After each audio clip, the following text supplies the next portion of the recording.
Hello টুনি, এক্ষুনি আমাদের বাড়িতে আয়। কিন্তু কেন? আগে আয়, তারপর বলছি। হ্যাঁ টুম্পা, 5 মিনিটের মধ্যে আমাদের বাড়িতে ঢুকবি। কেন, কি হয়েছে? না কোনো কথা শুনবো না, এক্ষুনি আয়। এত সকাল সকাল আমাদের দুজনকে ডাকলি কেন? হ্যাঁ এবার তো বল, কেন ডাকলি? কেন মানে? তোরা ভুলে গেলি? যেটা বলবি সোজা বল, এত ঘুরিয়ে পেঁচিয়ে কেন বলছিস? এটা কি মাস? এটা ডিসেম্বর। ও হ্যাঁ, তো ভুলেই গিয়েছি। দেখ, আমরা ভুলেই গিয়েছি, কিন্তু পিকনিক করতে হবে তো। ও পিকনিক কি করতে হবে, কোথায় করতে হবে সব বল, আমি রাজি। তো কার বাড়িতে পিকনিক হবে সেটা বল। তোর বাড়িতে। তোর বাড়িতে? আমার বাড়িতে? না না, আমার বাড়িতে করলে হবে না। আমার বাড়িতে করলে জিনিসও বেশি লাগবে, আর লাস্টে বাসনগুলো আমাকে দিতে হবে। মা আমাকে পুরো সে কেলাবে। এর থেকে ভালো আমি পিকনিকই করবো না, তাহলে ওদের বাড়িতে করবো। কি রে, কি ভাবছিস এত?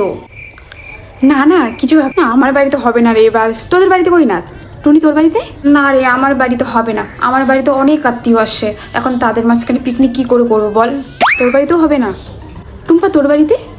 না রে, আমার বাড়িতেও হবে না, মা বকা দিবে জানিসই তো। তোর বাড়িতেও হবে না? खत्म बाय बाय ছাড় তাহলে, এবার পিকনিক করবো না, পরের বাড়ি করবো। गया।